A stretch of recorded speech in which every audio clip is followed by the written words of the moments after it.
नमस्कार मंडळी, कशा आहे सगळे? मस्त आहे ना? मस्तच राहा. चला तर आज मी तुम्हाला दाखवणार आहे तुमच्या आवडीचे गुलाबजाम कशा प्रकारे बनवायचे आणि सगळ्यांना नवरात्रीच्या खूप खूप शुभेच्छा. चला तर मग आज मी तुम्हाला दाखवणार आहे गुलाबजाम हे कशा प्रकारे बनवायचे आणि कशाचे बनवायचे.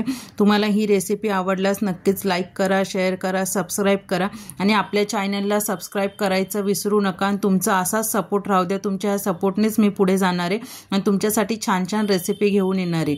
धन्यवाद. चला तर आता आपण रेसिपीला सुरुवात करूया. इथे मी 3 रताळे घेतले स्वच्छ धुवून, कारण रताळे पूर्ण मातीचे असतात, ते चांगले स्वच्छ पाण्याने धुवून घ्यायचे, त्याची पूर्ण माती काढून घ्यायची.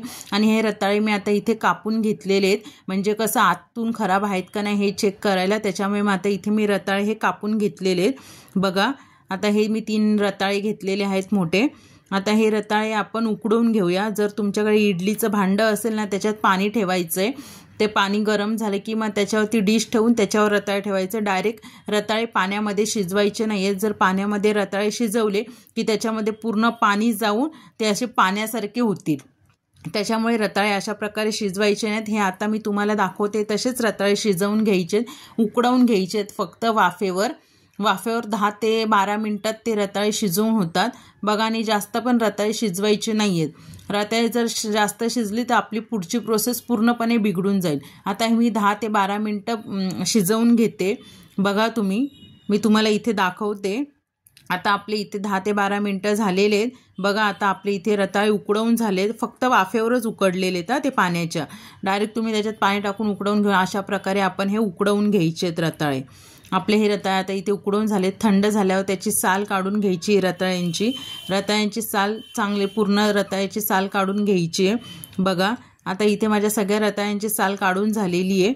आता इथे मी आपली छोटी किसणी असते ना, अद्रक किसायची, त्या किसणीने मी इथे किसून घेते. म्हणजे किसून घ्यायचे म्हणजे कसं त्याच्या अशा गाठी राहणार नाहीत, म्हणजे व्यवस्थित स्मॅश होतात आणि पीठ आपल्याला छान मळता येतं.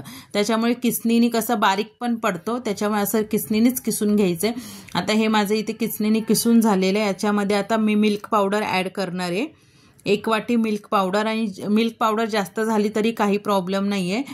तर व्यवस्थित असं मिल्क पावडर टाकून 4 ते 5 मिनटं पीठ मळून घ्यायचं आहे, असं मऊ होईपर्यंत. बघा जास्त पातळ पण नाही झालं पाहिजे. जर मिल्क पावडर वगैरे कमी जर पडली तर हे आपले गुलाबजाम वितळण्याची शक्यता असते. त्याच्यामुळे मिल्क पावडर जास्त झाली तरी काही प्रॉब्लेम नाही आहे. पाहिजे तशी मिल्क पावडर टाकत राहायची. तुम्ही बघू शकता इथे पिठाने आपल्या हाताला बिलकुल चिटकलेलं नाही आहे. बघा मी पूर्ण 1 वाटी मिल्क पावडर टाकली आहे. आता ते मिल्क पावडर टाकून पीठ मळून झालं आहे आपलं. आता याच्यामध्ये 1 चमचा मी तूप टाकलेले. तूप टाकून असं आपण भाकरीचं पीठ कसं मळतो तसं मळून घ्यायचं, छान सॉफ्ट असं. बघा आपलं किती छान असं सॉफ्ट मळून झालेलं आहे हे पीठ. बघा अशा प्रकारे पण तुम्ही मळून घ्या. किती छान मस्त असा गोळा झाला आहे, हाताला बिलकुल चिटकत नाही आहे.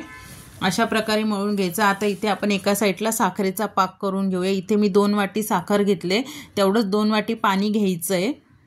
तुम्हाला जेवढं गोड पाहिजे असेल कमी जास्त ते तुम्ही करू शकतात. मला गोड आवडतं त्याच्यामुळे मी साखर जास्त घेतली. आता इथे आपण साखरेचा पाक तयार करतोय. माझ्याकडे केशरच्या काड्या नव्हत्या म्हणून मी केशर नाही घातलंय. हे बघा आपल्या इथे साखरेचा पाक तयार व्हायला लागलेला आहे. अशा प्रकारे आपण साखरेचा पाक तयार करून घ्यायचा. कलर पण चेंज झालेला आहे. बघा एकतारी पाक तयार करून घ्यायचा, असा थोडासा चिकट होईपर्यंत. याच्यामध्ये मी वेलची पावडर टाकली आहे. तुम्हाला जर पिठामध्ये टाकायची असेल तर तुम्ही पिठामध्ये पण वेलची पावडर टाकू शकतात, नाही तर पाकात टाका. हे बघा आता मी ते गुलाबजामचे गोळे करून घेते. अशा प्रकारे छोटे छोटे गोळे तुम्ही छोटे मोठे तुमच्या अंदाजानुसार तुम्हाला कसे करायचे छोटे मोठे त्यानुसार तुम्ही करू शकता. इथे आपल्या सगळ्या गोळे तयार झालेले आहेत. आता आपण हे मंद आचेवर तळून घेऊया. गॅस मंद आचेवरच ठेवायचा आहे. मंद आचेवरच सगळे गुलाबजाम तळून घ्यायचे सोनेरी रंग येईपर्यंत. मी जो पहिले तुम्हाला व्हिडिओ दाखवला ना त्याच्यात जास्त गुलाबजाम होतं, तो व्हिडिओ माझ्याकडनं स्किप झाला आहे. सोनेरी रंग होईपर्यंत कसं करायचं तो व्हिडिओ स्किप झाला आहे, म्हणून मी तुम्हाला आता हे जे उरलेले 3 होते ते दाखवते. बघा अशा प्रकारे सोनेरी रंग येईपर्यंत गुलाबजाम तळून घ्यायचा आहे मंद आचेवरच. गॅस फास्ट नाही करायचा. आपल्या अशा प्रकारे हे गुलाबजाम तळून झालेले आहेत छान. आता हे आपण पाकामध्ये टाकून घेऊया. पाकामध्ये बघा मी आता हे गुलाबजाम घालून घेतले. तुम्ही रात्रभर जरी ठेवले तरी चालेल आणि तुमच्याकडे फ्रीज असेल तर 4-5 दिवस टिकतात.